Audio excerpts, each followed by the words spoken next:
महान पवित्र परमेश्वर,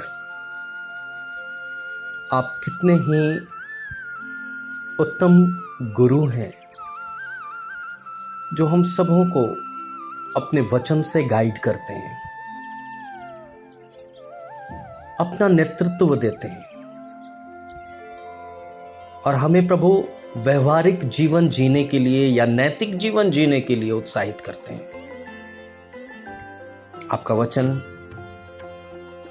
माता पिता का आदर करना सिखाता है। आपका वचन पक्के बाल वाले के साथ कैसे आदर मान करना है ये सिखाता है। हमें बालकों के साथ कैसा व्यवहार करना है ये सिखाता है। पति पत्नी के रिश्ते में किस प्रकार से सहजता बनी रहे इसका दिशा निर्देशन देता है। और प्रभु हमें आप यूं ही एक आदर्श जीवन जीने की शक्ति प्रदान करते हैं। और केवल प्रभु ये एक पारिवारिक नेतृत्व नहीं देते, बल्कि प्रभु अपने पड़ोसी से अपने समान प्यार करने की बात करते हैं, भाइयों से प्यार करने का बात कहते हैं, शत्रुओं के लिए प्यार और प्रार्थना और आशीर्वाद की बात आप कहते हैं। पिता, अगर हम इन बातों को मानना आरंभ कर दें तो निश्चित हम स्वर्ग के बड़े प्रतिफल के अधिकारी बन जाएंगे। और प्रभु तू हमें प्रसन्नता से आशीष देगा। कहीं ना कहीं प्रभु हम इन बातों में चूक जाते हैं, कहीं ना कहीं हम किसी एक में विफल हो जाते हैं। और इसीलिए प्रभु हम आज की सुबह प्राण आत्मा शरीर को सौंपते हुए इन व्यवहारिक बातों को अपनाने के लिए आपसे सामर्थ्य मांगते हैं, क्योंकि वचन तो नैतिक जीवन के निर्वाह के लिए और परमेश्वर से प्रेम के लिए और परमेश्वर की आज्ञा को पालन करने के लिए, चित्त लगाने के लिए, चौकसी से सुनने के लिए प्रभु हमें उत्साहित करता है। और ऐसा करने के द्वारा प्रभु हम सबको आशीष पाएंगे। इसलिए प्रभु हमें आज इस सुबह में हम इस कामना को आपके चरणों में सौंपते हैं, इस प्रार्थना को आपके चरणों में सौंपते हैं, क्योंकि प्रभु जब हम एक दूसरे का आदर करेंगे, एक दूसरे की भावनाओं को समझेंगे,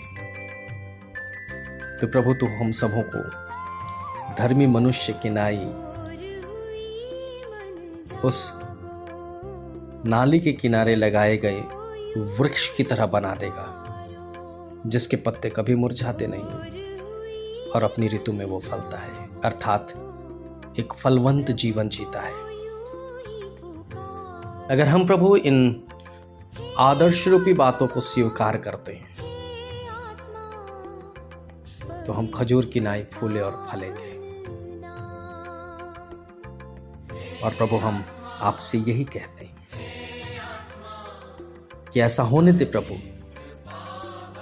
कि हम दुख में भी आपको सराह सकें और आनंद के समय बड़े चौकसी के साथ आपके वचन का पालन कर सकें, क्योंकि प्रभु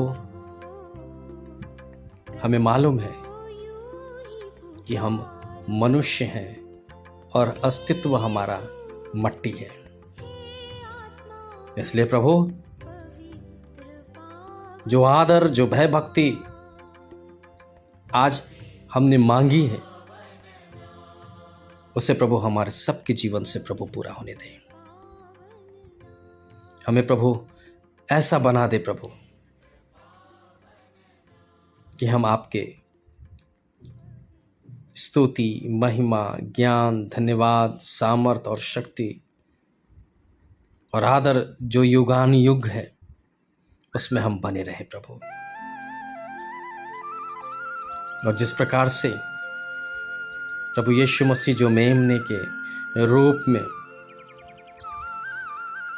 हमारे लिए बलिदान हुआ, हम उसे आदर देते हुए अपने जीवन के हर एक भाग को, हृदय को, मन को, विचारों को खोल करके प्रभु आपसे कहें, क्योंकि हमें इन बातों की आवश्यकता है।